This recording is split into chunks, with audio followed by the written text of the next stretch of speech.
Hi hello welcome to insight with SRK.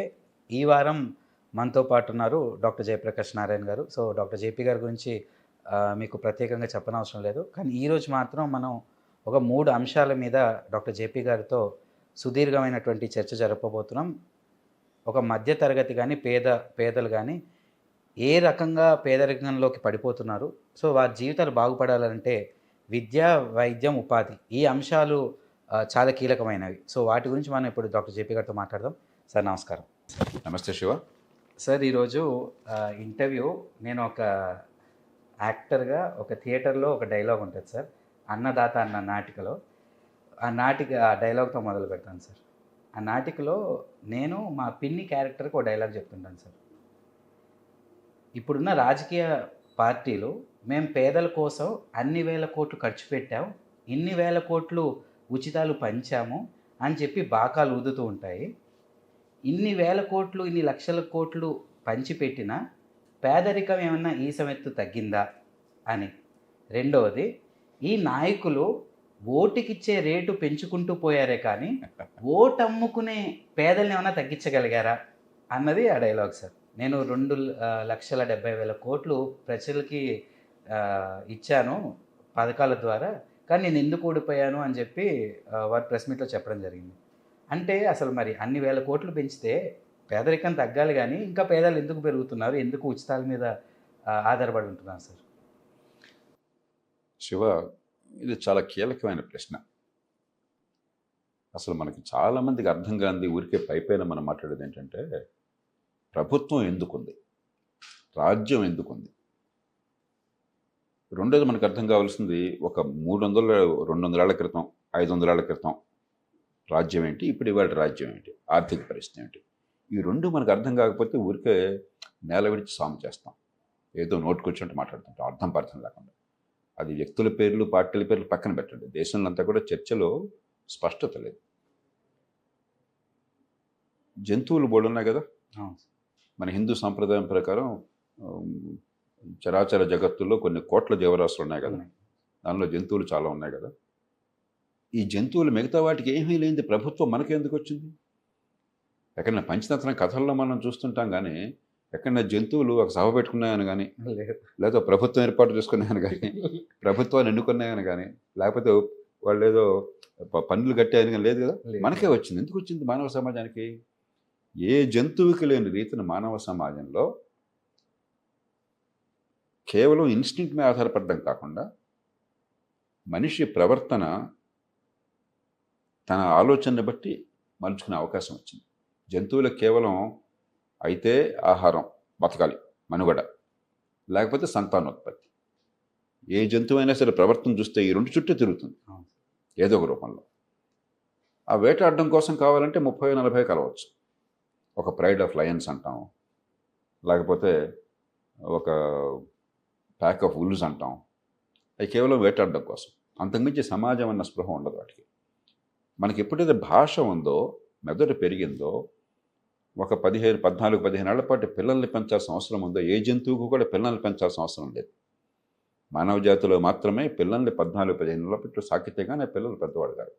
మిగతా జంతువులన్నీ బిడ్డ పుట్టగానే గంటలో లేచి నడుస్తుంది, కొన్ని అయితే 2 గంటలు పరిగెట్టేస్తాయి. మనం అట్లా కాదు. ఈ మనిషికి ప్రత్యేకమైనటువంటి అవసరాలు ఉన్నాయి ఈ కారణాలుగా, జీవ పరిణామాలు. కాబట్టి ఒక సమాజం అనివార్యమైనది, సాధ్యమైనది. భాష, వాక్కు, 10 మంది కలవటం, మీరు నేర్చుకుంది నాకు చెప్పగలుగుతున్నారు, నేను నేర్చుకుంది మీకు చెప్పగలుగుతున్నాను, ఒక తరం నేర్చుకుంది ఇంకో తరానికి ఇవ్వగలుగుతున్నారు. ఇవన్నీ సాధ్యం అవటంతో ఏమైందంటే, మనకి మానవ సమాజం చాలా అనూహ్యంగా విస్తరించింది. మన దేశం ఉందనుకోండి, 145 కోట్లు ఇవాళ. ప్రపంచం మొత్తంలో 18% ఈ దేశంలో ఉన్నారు. ప్రపంచం మొత్తంలో మానవాళి మొత్తంలో 18%, దాదాపు ప్రపంచంలో 5 మనుషుల్లో ఒకళ్ళు ఈ దేశంలో ఉన్నారు. అలాగే మన దేశంలో ఒక రాష్ట్రాన్ని తీసుకుంటే, ఈ రాష్ట్రం కూడా ప్రపంచంలో 80-90 దేశాలు, 100 దేశాల కంటే పెద్దది, 100-120-130 దేశాల కంటే పెద్దది. అంత విస్తృతమైన స్థాయిలో సమాజం సాధ్యమైంది. మరి ఇంతమంది సమాజం ఉన్నప్పుడు, ఇన్స్టింక్ట్ని దాటి ప్రవర్తన ఉన్నప్పుడు, మరి నా ప్రవర్తన మీకు నష్టం చేస్తే, మీ ప్రవర్తన నాకు నష్టం చేస్తే మనుషులు బతికేది అట్లా. కాబట్టి మనిషి ప్రవర్తనని నియంత్రించడం కోసం మనిషి ఇష్టం చేయొచ్చు, కానీ పక్వాడికి ఇబ్బంది లేకుండా. అట్లాగే విద్యని ఆరోగ్యాన్ని అందించటం కోసం. ఎందుకంటే పూర్వం విద్య ఆరోగ్యం అవసరం లేదు. ఆరోగ్యం అంటే మూలికలు ఇచ్చేవాడు. విద్య ఏదో రాజుగారి పిల్లలు అయితే వాడికి ఏదో పాఠాలు పాత స్తోత్రాలు చెప్పేవాడు. ఇప్పుడు అట్లా కాదు కదా. మీకు శాస్త్ర సాంకేతిక విజ్ఞానం లేకపోతే మీరు సంపద సృష్టి చేయలేరు. మౌలిక సదుపాయాలు కల్పించటం కోసం, అందరికీ కావాల్సిన మౌలిక సదుపాయాలు కల్పించటం కోసం. కాబట్టి ప్రత్యేక అవసరాలు మానవ సమాజానికి ఏర్పడ్డాయి. ప్రభుత్వాన్ని ఏర్పరచుకుంది అందుకోసం. ప్రభుత్వాన్ని మనం పెట్టుకుంటున్నాం అక్కడ. బట్ ఏం దేవుడి అంశతో రాలా. పూర్వకాలం రాజులు నమ్ముకున్నాడు, దేవాంశ సంభూతుడు, రాజుగారిని దేవుడే పుట్టించాడు. కాబట్టి రాజుగారు ఏం చేసినా మనం దేవుడు చేసినట్టు లెక్క. వాడు ఏం చేసినా పడి ఉండాలి బానిసలుగా అని చెప్పని. వాడు అట్లా కాదు కదా. వీళ్ళంతా ఏమనుకుంటున్నారు, నేను నీకు ఇచ్చాను అని చెప్పంటే నేను దేవాంశ సంభూతుడు, నువ్వు బానిసలు అని చెప్తున్నారు. ఆ మాట ఎవరిని అన్నట్టయితే వెంటనే ప్రజలు తిరస్కరించాలి. వీళ్ళెవరో దేవుళ్ళు కాదు, మనం ఎవరో బానిసలు కాదు. వీళ్ళు ఎవరు అక్కడి నుంచి దిగిరాల. వీళ్ళు మనుషులు, మన నుంచి వచ్చినాళ్ళు. మన ఓటు అయిపోతే వీళ్ళకి ఏమీ లేదు. మన పన్ను కట్టకపోతే వీళ్ళ జేబుల నుంచి డబ్బులు ఇవ్వట్లా. వీళ్ళలో చాలామంది సంపాదించేది కూడా మన డబ్బుల నుంచే. వాళ్ళు నిజాయితీగా సమాజం కోసం సంపాదించిన వాళ్ళు కొంతమంది ఉన్నారు, కానీ కొద్దిమంది ఉన్నారు. కాబట్టి ప్రభుత్వం ఎవరన్నా వచ్చి నేను ఇచ్చా, నువ్వు నాకు ఓటేయి, ఎందుకు వేయట్లేదు అని చెప్పి అన్నట్టయితే అంతకంటే మూర్ఖత్వం, అంతకంటే రాక్షసత్వం, రెండు పరుషమైన పదాలు వాడుతున్నాను, మరొకటి లేదు. అంటే మనుషుల్ని మనం బానిసల్లాగా చూస్తున్నాం. రాజ్యం అంటే అర్థం కాకుండా రాజ్య నిర్వహణ చేసే ప్రయత్నం చేస్తున్నారు వీళ్ళంతా కూడా. కాబట్టి ప్రభుత్వం చేయవలసింది మన పన్నుల డబ్బుతో కానీ, అరువు తెచ్చిన డబ్బులతో కానీ ప్రజలకి ఏం కావాలో ఉమ్మడిగా వాటిని చేపట్టాలి. అవి చేపట్టడం దాదాపు మానేశారు. చాలా కొద్దిగా జరుగుతుంది. ఈ మధ్యకాలం దాకా కరెంట్ ఉండేది కదా మన దేశంలో. ఇప్పుడు కనీసం అదృష్టం కొద్దీ కరెంట్ వస్తుంది. ఆ కరెంట్ లేకపోతే ఎండాకాలంలో కూడా విలువలు అడిపేవాళ్ళం. ప్రపంచంలో ఏ దేశంలో అట్లా ఉండేది కాదు, పెద్ద దేశాల్లో. ఈ మధ్య దాకా కరెంట్ లేదు. ఇప్పుడు కాస్త కరెంటు పోకుండా ఉందంటే దండం పెట్టుకుంటాం మనం. అంత అధ్వానంగా మౌలిక సదుపాయాలు ఉన్నాయి మన దేశంలో. మంచినీళ్ళు ఎప్పుడే కట్టకట్టే. పాషాకోట్లో ఉన్నాను నేను. నిన్న మొన్న మా ఇంట్లో పనిచేసామని చెప్తుంది. మా శ్రీమతి ఊళ్ళో లేరు. సార్ మంచినీళ్ళు లేవు, రావట్లేదని చెప్పాను. బోర్ నీళ్ళు ఏదో వాడుకుంటున్నాం, మంచినీళ్ళు లేవు. ఇక్కడ పాషాకోట్లో ముఖ్యమంత్రి ఇంటికి 100 మీటర్ల దూరంలో ఉన్నాం. ఇక్కడ రోడ్డు మీదకి వెళ్తే పంజగొట్టలో కూడా వర్షం వస్తే వరదలు వస్తాయి. ట్రాఫిక్ ఎంత అధ్వానంగా ఉందో మీరు చూస్తున్నారు రోజున. అక్కడ రెడ్ లైట్ గ్రీన్ లైట్ అనవసరం, దూసుకుపోవటమే పని. ఏ యాక్సిడెంట్ ఏదో అవుతుంది, చస్తాడు పెద్దపోతాడు. రోడ్లు ఎట్లా ఉన్నాయో మనం చూస్తున్నాం. కాబట్టి మంచినీళ్ళు లేకపోయాయి, వరద నీటి పారుదల లేకపోయాయి, మురుగునీళ్ళు మంచినీళ్ళు కలిసిపోతూ ఉండే, ట్రాఫిక్ సరిగ్గా లేకపోయాయి. ఇందుకోసం ప్రభుత్వాన్ని ఏర్పాటు చేసుకున్నాం. మౌలిక సదుపాయాల కోసం, చట్టబద్ధ పాలన కోసం మంచి ప్రమాణాల విద్య కావాలి. నేను ఇందాక చెప్పాను, రెండో విషయం చెప్పాను. 500 ఏళ్ల క్రితానికి ఇప్పటికీ రాజ్యంలో తేడా వచ్చింది. 500 ఏళ్ల క్రితం రాజ్యంలో వ్యవసాయం తప్ప ఇంకోటి లేదు. కాబట్టి వ్యవసాయం అంటే దున్నటం చేత కావాలి, చల్లటం చేత కావాలా, కోయటం చేత కావాలా, తూర్పాట పట్టడం చేత కావాలి. ఎందుకంటే ఏం అక్కర్లే. ఆ తల్లిదండ్రులు నేర్చుకుంటాం. అలాగే చేతి వృత్తులు తల్లిదండ్రులు నేర్చుకుంటాం. ఇవాళ ఏమైంది, ఎప్పుడైతే సాంకేతిక విజ్ఞానం వచ్చిందో మీకు స్కిల్ కావాలి, నైపుణ్యం కావాలి.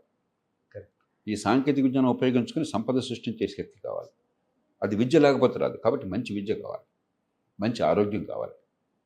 గతంలో 30 ఏళ్ళు బతితే గొప్ప అనుకునేవాళ్ళం. 35 ఏళ్ళు 40 ఏళ్ళు.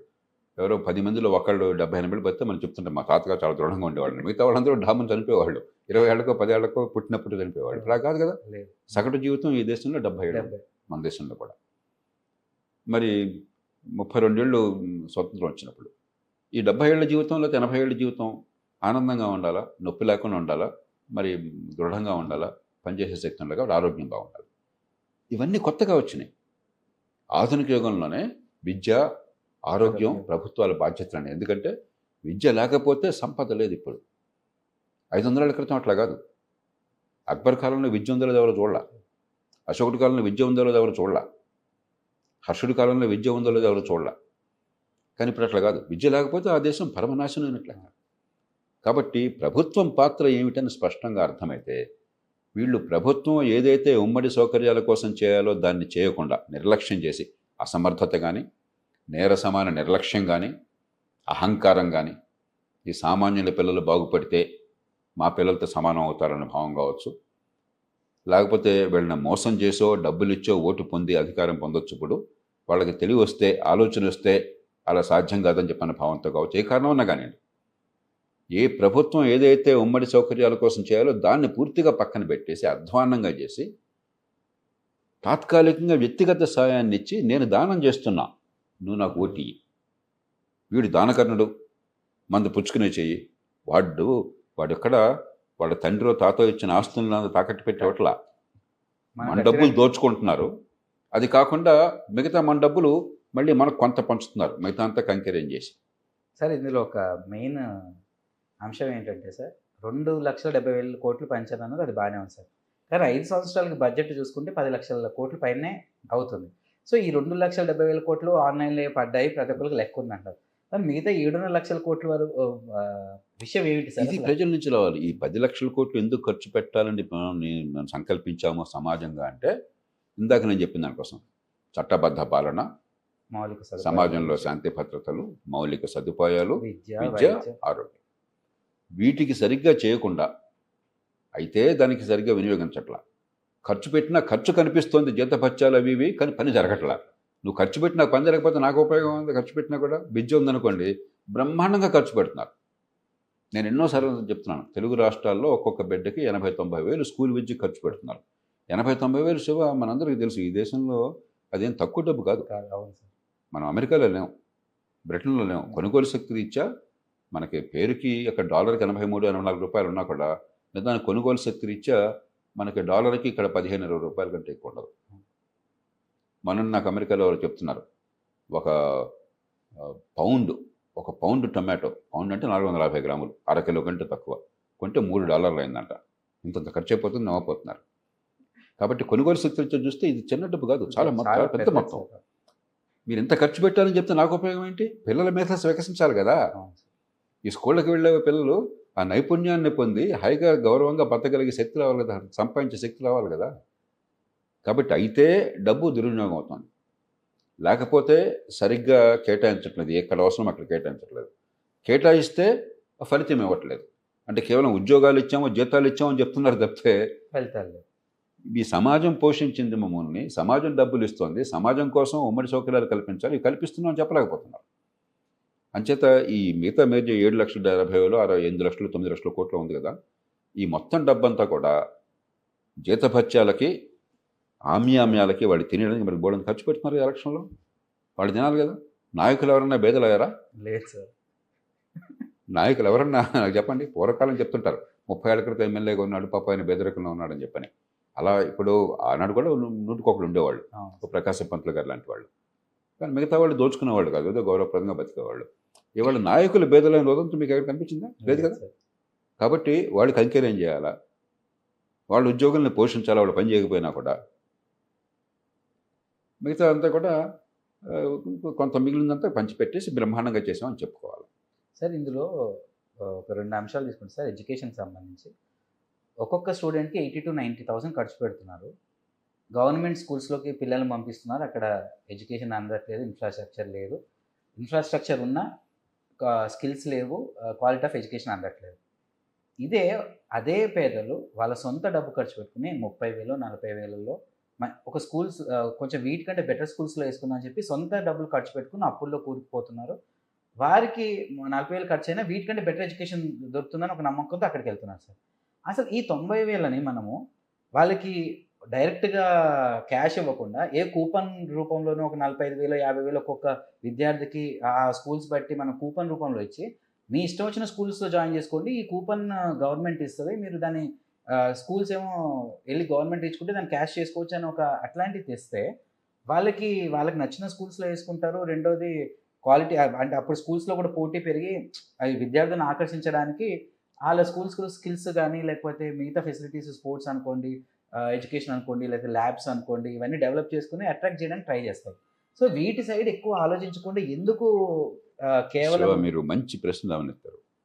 ఇప్పుడు అమెరికా తీసుకోండి, చాలా రంగాల్లో అమెరికా కొన్నిట్లో వాళ్ళు వెనక సమస్యలు ఉన్నాయి, కానీ చాలా రంగాల్లో మనకంటే ముందున్నారు, ఆలోచిస్తారని చెప్తాం మనం. అమెరికాలో రాజకీయ చర్చ అంతా కూడా ఇదే, వౌచర్ సిస్టమ్ అంటారు మీరు చెప్పిన దాన్ని. గవర్నమెంట్ ప్రతి బిడ్డ మీద ఖర్చు పెట్టాలి కదా స్కూల్ కోసం.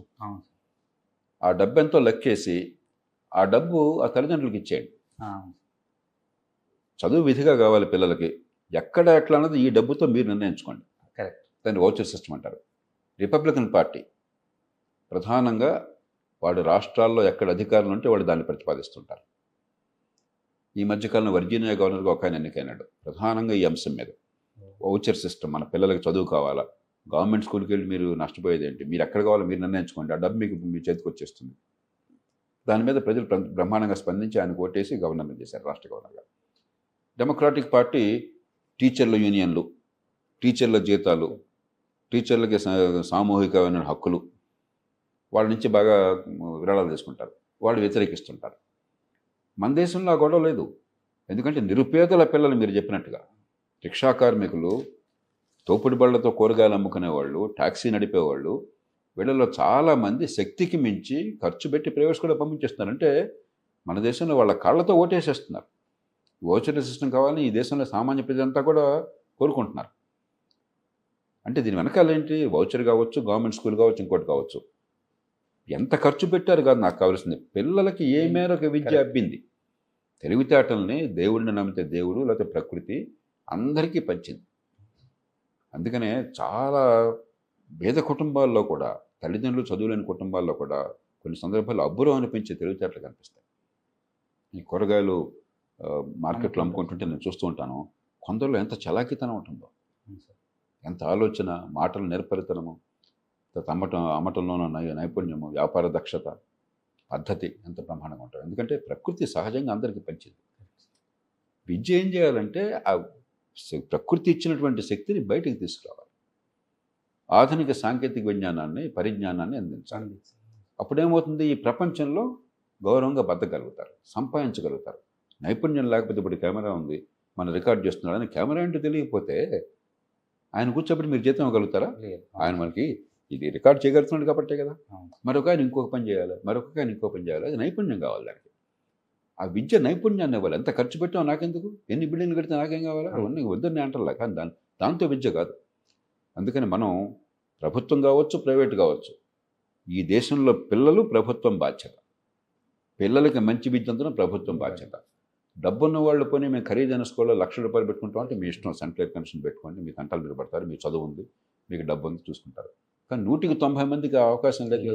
కాబట్టి ఆ అందరి పిల్లలకి విద్య అవకాశం కావాలి. ప్రభుత్వ స్కూళ్ళలో వీలున్నంత మేరకు అతి తక్కువ ఖర్చుతో అతి ఎక్కువ విద్య ఏర్పాటు చేయండి. ఇక్కడ ఖర్చు ఎక్కువ అవుతుంది, విద్య సరిగ్గా అందట్లేదు అనుకున్నప్పుడు ప్రైవేట్ గవర్నమెంట్ తేడా లేకుండా పిల్లలకి విద్య రావటమే కావాలి మనకి, ఇంకా వేరే అక్కర్లా. కాబట్టి అవుట్కమ్స్ మనం ఏం చేస్తున్నాం? ఈ అవుట్కమ్స్ అని చూడకుండా దొంగ పరీక్షలు పెట్టి, దొంగ మార్కులు ఇచ్చి, పోటీ పరీక్షలో మార్కులను చూస్తే ఇంటర్మీడియట్లోనేమో 75కి 70, 72. అసలు ఒక కోతి కూర్చుని, ఒక కోతి ఏమీ తెలియకుండా ఊరికే డాట్లు పెడితే 25 వచ్చేస్తాయి 100కి. ఎందుకని? 4 చాయిస్లు ఉంటాయి, 4 గుడ్డిగా మీరు పెట్టినా కూడా మరి 4 ఒకటి కరెక్ట్ అవుతుంది కదా, ఏదో ఒకటి. అంటే కోతి ర్యాండమ్గా పెడితే వచ్చే మార్కుల కంటే దీనిలో తక్కువ వస్తుంది. మళ్ళీ పరీక్షలోనేమో 90% మార్కులు చూపెడుతున్నాం. ఇదేం చదువు ఇది? మనం మోసం చేసుకుంటే అది మన చదువు. అందుకని పరీక్షల్లో ప్రభుత్వం లెక్కల ప్రకారం, ప్రైవేట్ లెక్కలు కూడా చూడలే నేను, ప్రభుత్వం లెక్కల ప్రకారం 95%, 96% పాస్ అయితే ఒక క్లాస్లో, ఆ క్లాస్లో పరిజ్ఞానం ఎంత ఉండాలి? సగటున కనీసం అని చెప్పి లెక్కేస్తే 25% మందికి మాత్రమే ఉందని ప్రభుత్వం చెప్తోంది, నేషనల్ అచీవ్మెంట్ సర్వే అని చెప్పని. నువ్వు ఖర్చు పెట్టేదంతా పిల్లలకు చదువు రాకపోతే ఎందుకు తగలట్నా? ఇది బూడిదలో పోసిన పన్నీరు. విద్య కోసం ఖర్చు పెట్టామంటున్నారు, విద్య కోసం ఖర్చు పెట్టట్లా, ఉద్యోగాల కోసం ఖర్చు పెడుతున్నారు, పనిచేయని ఉద్యోగుల జీతాల కోసం ఖర్చు పెడుతున్నారు, ప్రజలకి పనికి రాకుండా ప్రజల డబ్బు ఖర్చు పెట్టేస్తున్నారు. ప్రజలకు అర్థం కావాలి. అవును సార్. కాబట్టి అది ప్రభుత్వ రంగమా, ప్రైవేట్ రంగమా, వౌచర్లు ఇస్తారా మాట నాకు అనవసరం. పిల్లల ప్రతిభ వికసించే విద్య రావాలి. అది రావాలని చెప్పంటే చాలా తేలిగ్గా మనం పరిస్థితులను మార్చవచ్చు. మీరు చెప్పినట్టుగా పేదలందరికీ కూడా ప్రైవేట్ స్కూళ్ళకి వెళ్ళాలని కోరుకున్నట్టయితే కనీసం ఒక స్థాయి వరకు ఈ డబ్బులు ఇంత తగలేసే బదులు ఆ పేదలకి ఆ స్కూళ్ళకి ఫీ ఇచ్చేద్దాం మనం, మంచి స్కూళ్ళు, అక్కడ మంచి ప్రమాణాలు ఉన్నట్టు నిర్ధారించి. రెండోది, ప్రమాణాలు ఉండేందుకు పరీక్షల పద్ధతిని మారుద్దాం. ఈ దొంగ పరీక్షలు పెట్టి ఇంటర్మీడియట్లో 75కి 72 మార్కులు, 74 మార్కులు, 75 మార్కులు, కానీ పట్టుకొస్తే అక్షరముఖలేదు. ఎందుకు పరీక్ష? దొంగ పరీక్ష. నిజంగా ప్రతిభను పరీక్షించే పరీక్షలు పెడదాం, ఆటోమేటిక్గా దానికోసం అందరూ తయారవుతారు. కాబట్టి పద్ధతులు ఉన్నాయి, దాని మీద ఆసక్తి ఎక్కడుంది? అందరి పిల్లలకి చదువు వస్తే, అందరికీ ఆలోచన పెరిగితే పెత్తనదారులను ఎవరు గౌరవిస్తారు? వీళ్ళకి పెత్తనం ఎవరు ఇస్తారు? వీళ్ళు దోపిడీని ఎందుకు కొనసాగిస్తారు? ఓటుకి కొంటానని డబ్బులు ఇస్తే మొహం తిప్పి ఇసుకు కొడతారు. అందరికీ ఆలోచన పెరిగితే. కాబట్టి పేదలు ఇట్లానే ఉండి విద్య లేకుండా ఉండి తెలివితేటలు వికసించకుండా ఉండి చేతులు అర్థించి బాబు మాకేమైనా ఇస్తే మేము హాయిగా బతుకుంటా పడుంటామని చెప్పని బానిసల్లాగా ఉండేటువంటి సమాజం కావాలని చెప్పని మనంతా సంకల్పించినట్టు కనిపిస్తాం. ప్రజాస్వామ్యంలో ప్రజలు ప్రభువులుగాను ప్రజల డబ్బులతో పనిచేస్తాం అనుకోవట్లా. మేము దానకర్ణులం, నేను నీకు చేసి పెడుతున్నా, నువ్వు నాకు రుణపడి ఉండాలా, నువ్వు నాకు కాలు మొక్కాలా, నేను ఎప్పుడు కూడా పైన ఉంటాను, నేను ఎంత పనికిమాలిన ఎదైనా కూడా నువ్వు ఎప్పుడు కింద ఉంటావు. ఇది మన పరిపాలన. దాని నుంచి బయటపడాలి. అది విద్యను చూస్తే మనకు అర్థమవుతుంది. డబ్బు పుష్కలంగా ఖర్చు పెడుతున్నాం. రెండు తెలుగు రాష్ట్రాలు కలిగితే 55,000 కోట్ల రూపాయల పైన ఖర్చు అవుతుంది విద్యకి. ఫలితం సున్నా. మళ్ళీ ఇప్పుడు చూస్తే సార్, అంటే ప్రతి పేదవాళ్ళ ఇంట్లో కూడా ప్రైవేట్ స్కూల్ సైడ్ మరలుతున్నారని తెలిసి కూడా అంతంత మాత్రం గవర్నమెంట్ స్కూల్లో చేరుస్తున్నారని, మళ్ళీ ఒక సర్టెన్ క్లాస్ రాగానే మళ్ళీ ప్రైవేట్ స్కూల్, ఇప్పుడు ఫస్ట్ నుంచి 5th వరకు గవర్నమెంట్ స్కూల్లో చదివిద్దాం అనుకున్నా, మళ్ళీ హయ్యర్ కొంచెం 6th to 10th వరకు మళ్ళీ ప్రైవేట్కి వెళ్తే అయినా కొంచెం బాగుంటుందని చెప్పి మళ్ళీ ఎట్లా కష్టపడి చేరుస్తున్నారు. అంటే దీనిలో ఏంటంటే మన సమాజంలో ఉన్న గొప్పతనం, మన వరం ఏంటంటే తల్లిదండ్రులకి ఏ కులం అయినా ఏ కుటుంబం అయినా డబ్బున్నా లేకపోయినా కూడా పిల్లలు బాగుపడాలి, పిల్లలు ఎదగాలి, గౌరవంగా బతకాలి అన్న తపన మన దేశంలో ఉన్నంత ఏ దేశంలోనూ కనిపించదు. దానిలో కులాలు లేవు, మతాలు లేవు, ప్రాంతాలు లేవు. అది అదృష్టం మనకి, అది వరం. అయినా కూడా గవర్నమెంట్ ఇంత ఖర్చు పెడుతున్నా గవర్నమెంట్ స్కూల్లో విద్య 190 రావట్లేదు. ప్రైవేట్ స్కూల్లో కొంచెం మెరుగు, కానీ ప్రైవేట్ స్కూల్లో కూడా సరిపోదు. ఇదేదో గవర్నమెంట్ ప్రైవేట్ మధ్య పోరాటం అనుకుంటే కూడా పొరపాటు. ఎందుకంటే అలా అయితే ప్రైవేట్ స్కూల్ పెట్టేస్తే అంత బ్రహ్మాండంగా ఉంటుంది. అది కూడా వాస్తవం కాదు. గవర్నమెంట్ స్కూళ్ళల్లో 100కి 20 మంది 25 మంది కొంచెం ఒక మాదిరిగా అక్షర జ్ఞానం వస్తే, ప్రైవేట్ స్కూల్లో 100కి 30 మందికి వస్తాను. కానీ మనం కోరవలసింది 100కి 100 మందికి కావాలి. కాబట్టి అది బాగోల. కానీ గవర్నమెంట్ కంటే కొంచెం ప్రైవేట్ మెరుగు అనిపిస్తుంది. ఎందుకంటే కొంచెం జవాబుదారితనం ఉంటుంది. ఆ పిల్లల్ని మరి మా స్కూల్కి వాళ్ళు రాకపోతే మాకు ఫీజులు పోతాయి, మాకు స్కూల్ మూసేయాల్సి వస్తుంది, బతుకుతెరువు ఉండదు. కాబట్టి వాళ్ళని ఆకర్షించాలంటే ఎంతో కొంత ఫలితం చూపెట్టాలి. ఆ కారణంగా ప్రైవేట్ స్కూల్లో కొంచెం ఎక్కువ ఉంది, కానీ బ్రహ్మాండంగా లేదు. కాబట్టి ఒకటి గవర్నమెంట్ ప్రైవేట్ అని పక్కన పెట్టేసి పిల్లలకి నిజమైన విద్యాబుద్ధులు రావాలి. 2 పరీక్షలు పాస్ అవటం కాకుండా వాళ్ళ నైపుణ్యం, వాళ్ళ ప్రతిభాపాట వాళ్ళు వెలికి తీసి వాళ్ళకి ఆధునిక సమాజంలో పనికొచ్చేవాళ్ళుగా, అంటే సంపద సృష్టించగలగాలి, వస్తువులను కానీ సేవలను కానీ ఉత్పత్తి చేసే నైపుణ్యం కావాలి, సమాజంలో 10 మందితో కలిసి బతికేటువంటి నిరపరితనం కావాలి, మంచి పౌరులుగా ఉండేటువంటి ఆ పౌరసత్వం కావాలి. ఇంతే కదా మనకు కావాల్సింది.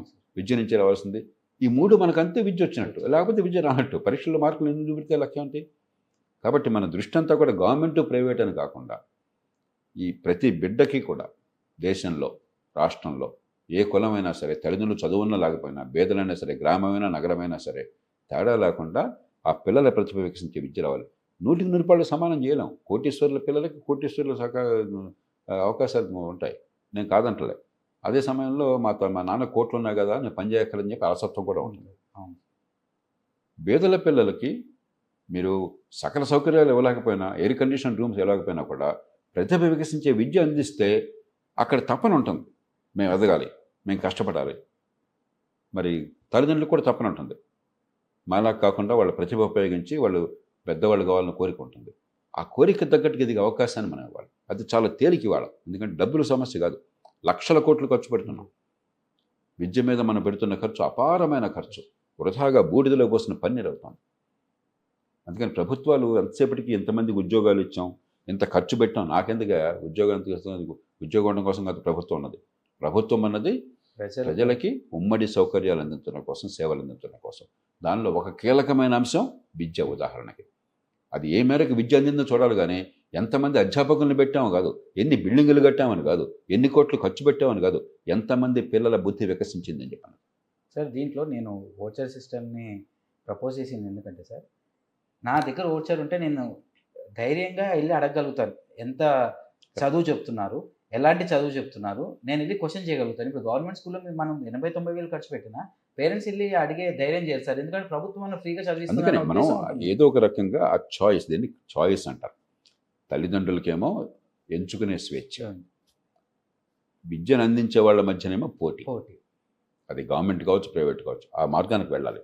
నేను ఎందుకని ఓచర్ని ఒక స్థాయి మించి ఎక్కువ మాట్లాడట్లేదంటే, మనం కొన్ని లక్షల కోట్ల ఖర్చుతో కొన్ని లక్షల మంది, 10 లక్షల మంది దేశంలో అధ్యాపకులను గవర్నమెంట్లో పెట్టి మార్కెట్ కంటే 3-4 రెట్లు ఎక్కువ జీతాలు ఇచ్చి మార్కెట్లో 20,000 జీతం ఇస్తే బ్రహ్మాండంగా ఇచ్చినట్లు లెక్క ఇప్పుడు స్కూల్ టీచర్కి. 70,000 గవర్నమెంట్లో 60,000-70,000 అందరికీ చాలా సులభంగా వచ్చేస్తుంది. వస్తుంది. అవును సార్.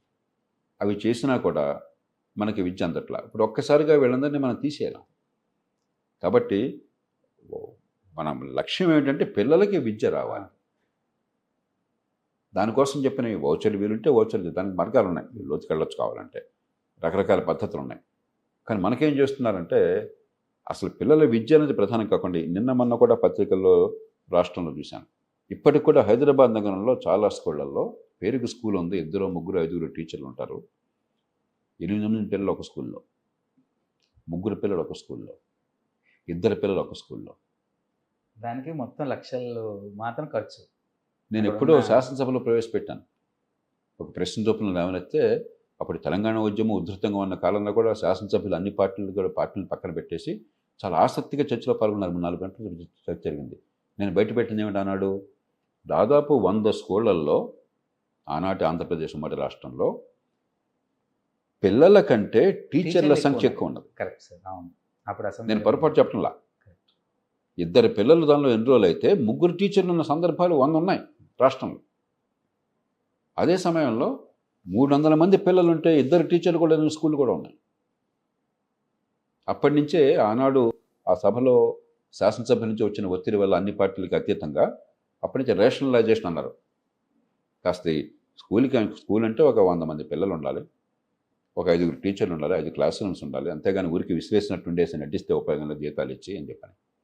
ఇప్పటికి కూడా పూర్తిగా అమలు కాల రకరకాల కారణాల వల్ల.